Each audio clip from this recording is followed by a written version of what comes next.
Hello दोस्तों, आप सभी का बहुत बहुत स्वागत है हमारे YouTube channel Rahul Shukla smart classes में। दोस्तों, जिस समय का आप सभी को बेसब्री से इंतजार था वो समय जो है अब आ चुका है। कक्षा 12 में जो रसायन विज्ञान का महा इम्पोर्टेंट है वो आज से शुरू किया जा रहा है। और जैसा कि हमने सुबह लाइव आकर आप सभी लोगों को बताया है कि इसका जो टारगेट रहेगा वो शुरुआत में जो हमारा टारगेट रहेगा, शुरुआती टारगेट, वो दोस्तों रहेंगे आंकिक प्रश्न। और जो बहुत ही महत्वपूर्ण टॉपिक है हमारा रासायनिक प्रौद्योगिकी, कक्षा 12 की रसायन विज्ञान का एक पाठ है, आपको बुक में चौथे या पांचवें नंबर में मिल जाएगा, रासायनिक प्रौद्योगिकी। तो इस चैप्टर में बहुत ही महत्वपूर्ण टॉपिक है प्रथम कोटि की अभिक्रिया। दोस्तों, अत्यंत महत्वपूर्ण टॉपिक है प्रथम कोटि की अभिक्रिया। अब इस टॉपिक को जो है हम आज से क्या आज ही इसी वीडियो में इस टॉपिक को क्लियर भी कर लेंगे।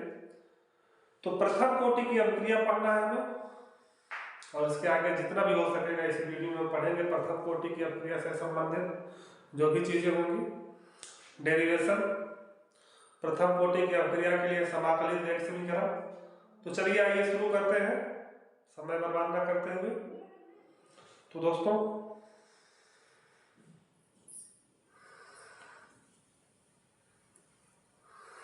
आइए शुरुआत करते हैं।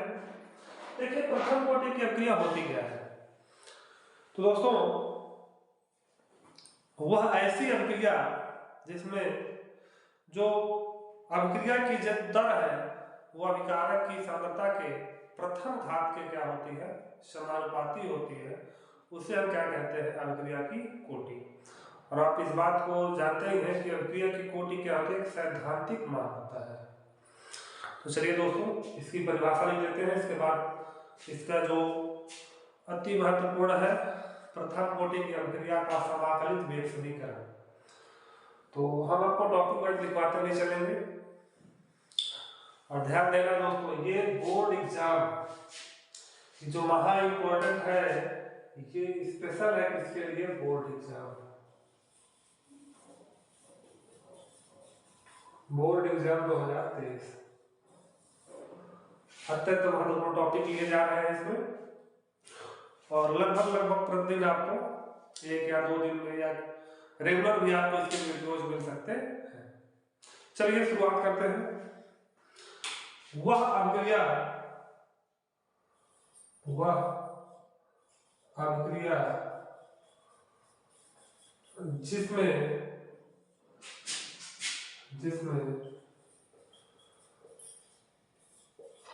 अभिक्रिया की दर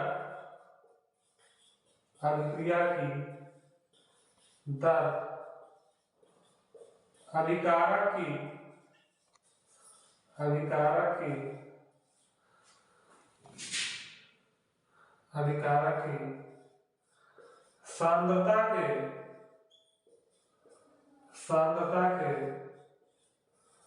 प्रथम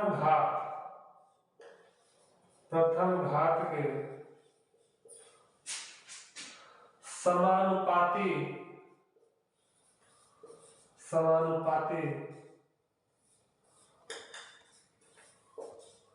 होती है, प्रथम कोटि की अभिक्रिया कहलाती है। प्रथम कोटि की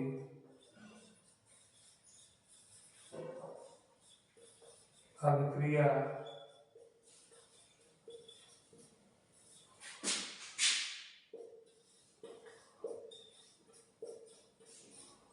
कहलाती है। ये तो इसकी दोस्तों परिभाषा हो गई प्रथम कोटि की अभिक्रिया की। तो ऐसी अभिक्रिया जिसमें क्या होता है, अभिक्रिया की दर अभिकारक की सांद्रता के प्रथम घात के क्या होती है, समानुपाती होती है, प्रथम कोटि की अभिक्रिया कहलाती है। और यदि समय को सेकंड में लिया जाए तो इसका जो मात्रक होगा वो होगा दोस्तों सेकंड इनवर्स। यदि समय को सेकंड में लिया जाए इसका मात्रक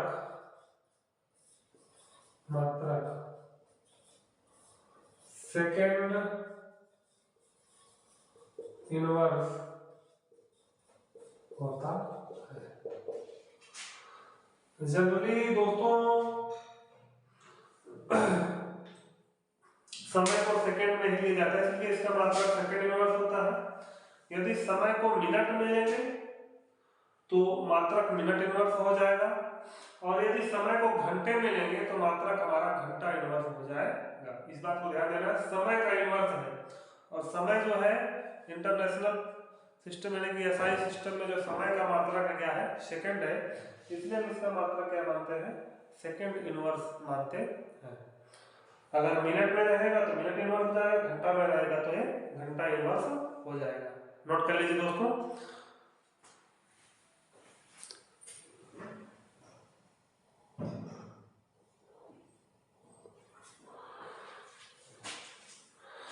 चलिए हो गया दोस्तों। अब इसके आगे हम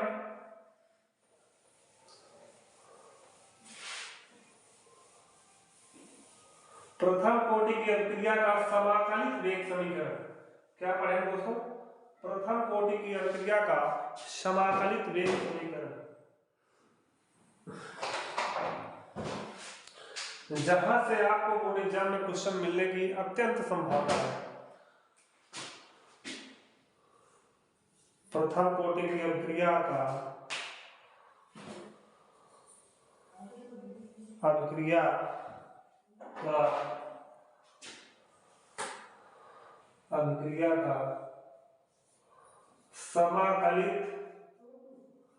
समाकलित वेग समीकरण।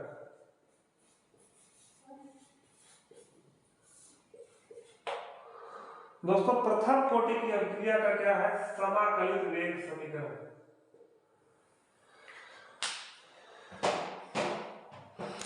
अब देखिए महा इंपॉर्टेंट सीरीज तो चल ही रही है, अब इसमें हम इंपॉर्टेंट क्या करें, अत्यंत इंपॉर्टेंट है तभी तो इसे दिया ही गया है। प्रथम कोटि की अभिक्रिया का समाकलित वेग समीकरण, या तो आपसे डायरेक्ट बोर्ड एग्जाम में पूछ सकता है कि प्रथम कोटि की अभिक्रिया के लिए जो वेग समीकरण होता है उसको बताइए, उसका व्यंजक व्युत्पन्न कीजिए, या आपसे इसका जो सॉल्यूशन आएगा, जो डेरिवेशन आएगा, उससे आंकिक प्रश्न आ सकता है 3 से 4 नंबर का, या हो सकता है कोई वो विकल्पी में छोटा सा क्वेश्चन भी पूछ ले और लास्ट में भी एक क्वेश्चन पूछ ले। तो इस चैप्टर में जो न्यूमेरिकल आने की जो प्रबल संभावना है वो इसी डेरिवेशन से आने की संभावना है। चलिए शुरू करते हैं दोस्तों, देखते हैं। देखिए पहले हम मान लेते हैं कि कोई मान लीजिए एक अभिक्रिया हो रही है जिसमें हमारा एक यह रिएक्टेंट है यानी कि अभिकारक R, और इधर क्या है प्रोडक्ट। थोड़ा इधर लेते हैं, इसे लिखने में आसान लगे दोस्तों। रिएक्टेंट और प्रोडक्ट लेते हैं, जैसे कोई अभिक्रिया होती है तो अभिक्रिया में शुरू में अभिकारक भाग लेते हैं और अभिक्रिया के फलस्वरूप जो नए पदार्थ बनते हैं उन्हें उत्पाद कहते हैं। तो मान लीजिए अभिक्रिया चल रही है R एरो P, ऐसे ही कोई अभिक्रिया चल रही है, और जब ये अभिक्रिया शुरू नहीं हुई है, मतलब कि समय क्या है t बराबर 0, तो अभिकारक की सांद्रता मानते हैं 1 मोल प्रति लीटर है। तो जब अभिक्रिया शुरू नहीं है तो उत्पाद की सांद्रता कितनी होगी दोस्तों 0। माना कोई प्रथम कोटि की अभिक्रिया जो है इसमें अभिकारक की जो प्रारंभिक सांद्रता है वो कितनी है 1 मोल प्रति लीटर है। तो जब t बराबर 0 है, जब अभिक्रिया शुरू नहीं हुई है, तो उत्पाद की सांद्रता कितनी होगी 0। अब t समय बाद यदि हम देखें, कितने समय बाद t समय बाद, जब हम t समय बाद देखते हैं दोस्तों तो क्या पाते हैं कि अभिक्रिया कुछ हुई है और उत्पाद की जो मात्रा है वो कितनी बन चुकी है, x। तो जो उत्पाद जो बन चुका है वो किससे बना है, अभिकारक से। तो जब अभिकारक की सांद्रता घटेगी तभी तो उत्पाद की सांद्रता बढ़ेगी। तो मान लीजिए इसकी सांद्रता यदि x बढ़ी है तो इसकी सांद्रता x क्या हुई होगी, घटी होगी। तो इसको हम किस प्रकार से लिखते हैं, माना कोई प्रथम कोटि की अभिक्रिया जिसकी प्रारंभिक सांद्रता स्मॉल a मोल प्रति लीटर है, तो t समय पश्चात है ना इसके x मोल उत्पाद में परिवर्तित हो जाते हैं और इसकी जो सांद्रता बचती है वो a माइनस x मोल प्रति लीटर शेष रह जाती है। इसे मोल प्रति लीटर लिख सकते हैं दोस्तों, a मोल प्रति लीटर, यहां पर भी मोल प्रति लीटर। थोड़ा और क्लियर लिखेंगे आप लोग और पढ़ेंगे। अब देखिए अगर हम बात करें कि जो अभिक्रिया की जो दर होती है ना, तो जो dx बाई जो dt होगा दोस्तों क्या होगा, जो अगर हम बात करें प्रथम कोटि की अभिक्रिया के अनुसार x की सांद्रता में परिवर्तन हो रहा है t समय में, तो क्या होगा, जो अभिक्रिया का वेग है, अभिक्रिया का वेग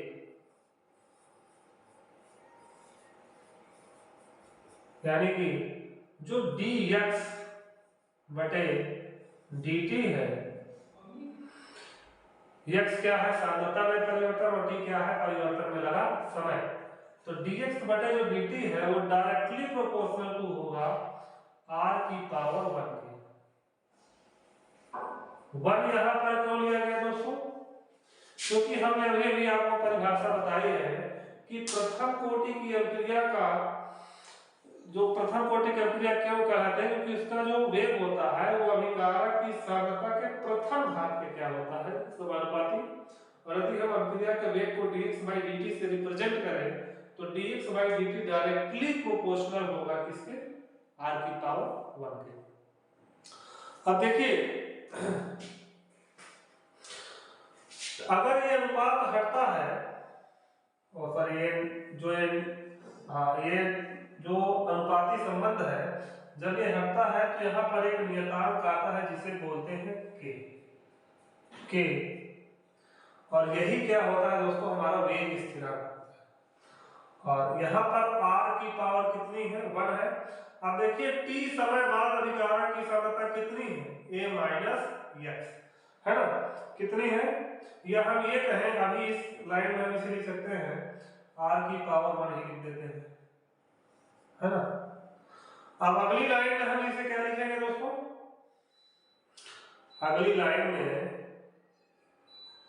हम इसे देखिए dx बटे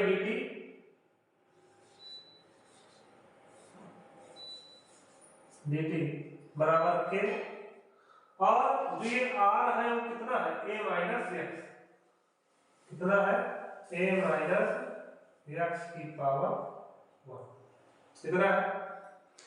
अब देखिए इंटीग्रेशन हमको इसका करना है तो x को x की साइड ले जाते हैं और बाकी सब अलग कर देते हैं। तो दोस्तों dx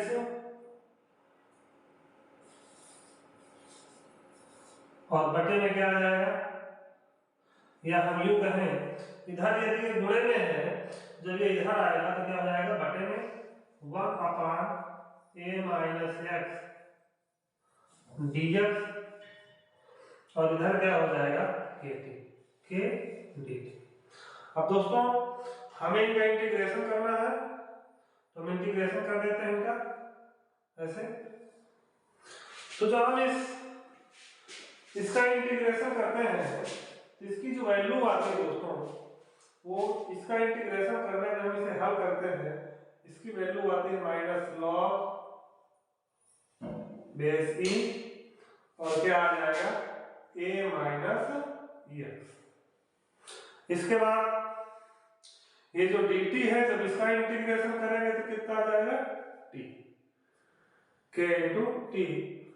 और जैसा कि आप जानते हैं कि एक समाकलन स्थिरांक आता है c, इसे हम समीकरण नंबर 1 बना लेते हैं। तो जब देखिए दोस्तों यहाँ पर आप समझिए a माइनस एक्स इधर आ गया है और ये dt जो है इधर आ गया है, तो ये गुणे में था तो इधर आएगा तो बट्टे में पहुंच गया, और ये बट्टे में था तो इधर आएगा तो किस में पहुंच गया, गुणे में पहुंच गया। अब जो है इसमें ये इतना आ गया। अब हमें देखिए c हटाना है, c क्या है, समाकलन स्थिरांक है। तो देखते हैं कि जब हमारा t 0 है, जब t बराबर क्या है 0 है, तो हम देखते हैं कि हमारा x की वैल्यू कितनी आ रही है 0, और इसे हम कहाँ रख देंगे दोस्तों, समीकरण 1 में। समीकरण 1 में रखने पर जब हम इसे समीकरण 1 में रखेंगे दोस्तों तो हमें प्राप्त क्या होगा, minus log base E a minus और x की जगह पर कितना हो जाएगा 0 के गुणे t की जगह पर कितना हो जाएगा 0 और प्लस का c। जब हम इसे हल करेंगे तो माइनस a बेस ई और c। अब जो c आया दोस्तों हमें इसी c को हटाना है और c की वैल्यू आ गई।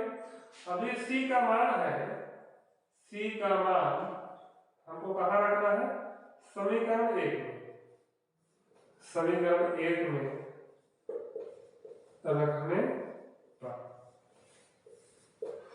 जब हम इसकी वैल्यू दोस्तों c का मान जब हम समीकरण 1 में रखेंगे, देखिए क्या मिलेगा हमें, minus log base E a minus x बराबर k इंटू टी, और c की जगह क्या आ जाएगा दोस्तों, माइनस लॉग a बेस ई। अब ये माइनस में है और इधर आएगा तो किस में हो जाएगा, प्लस में हो जाएगा। तो log a base E minus log a minus x बराबर के टी। अब ये log m minus log m के रूप में लिखा है, इसे क्या कर देंगे,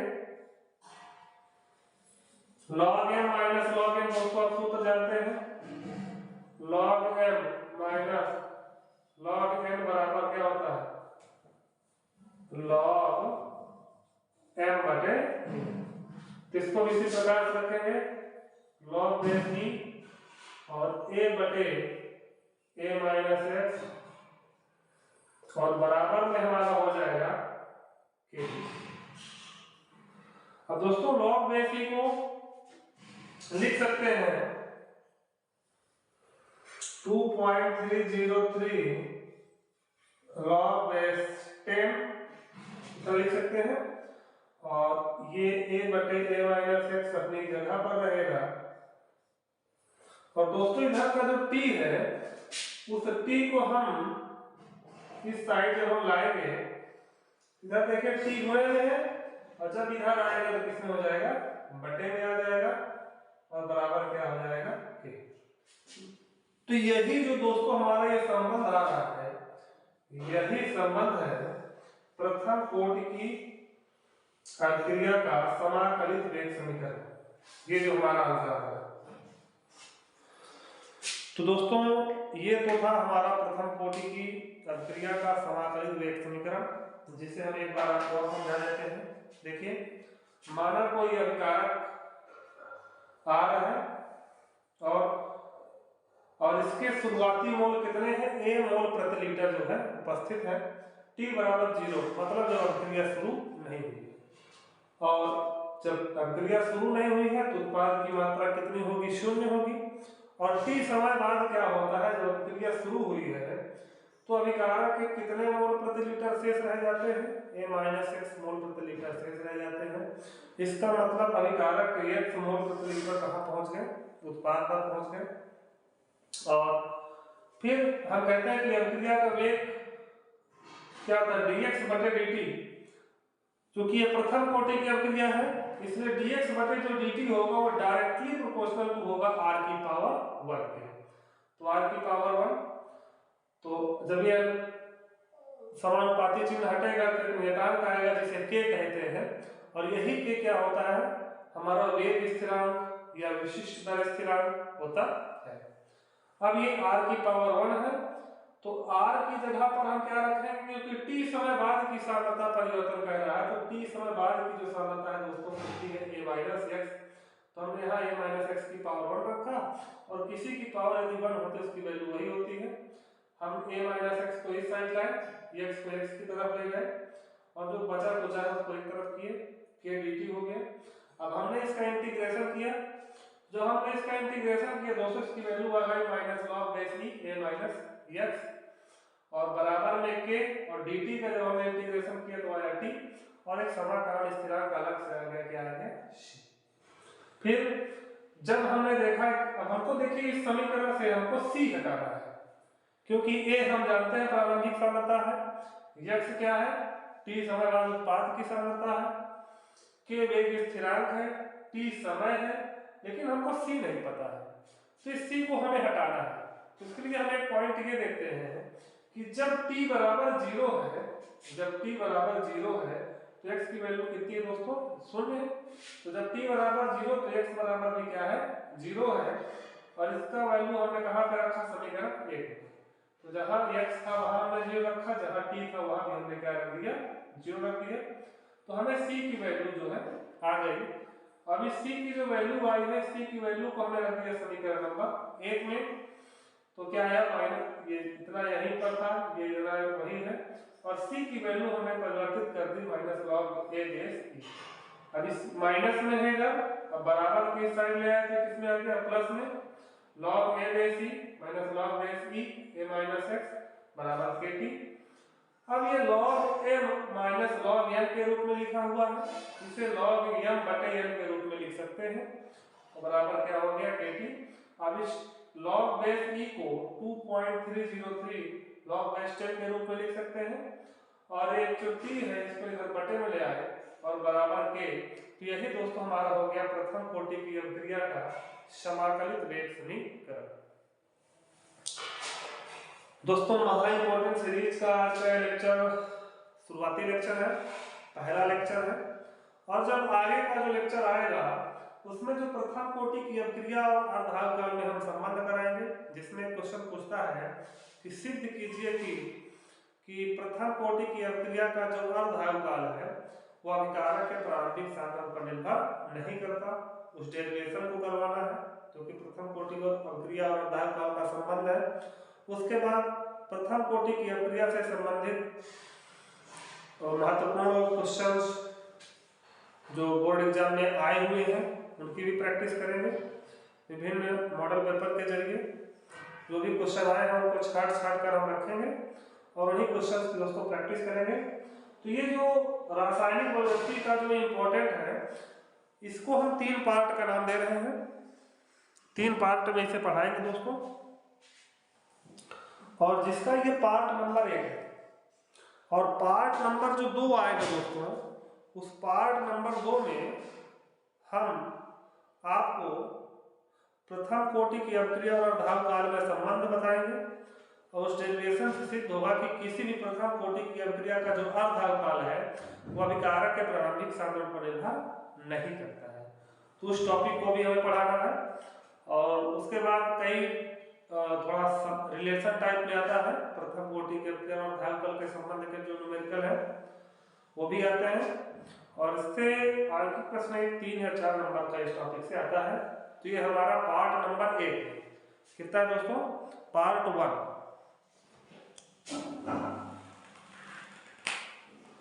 ये पार्ट फर्स्ट है, और इसको हम 3 पार्ट में बनाएंगे दोस्तों। वीडियो आपको कैसा लगा जरूर बताएं। बहुत बहुत धन्यवाद।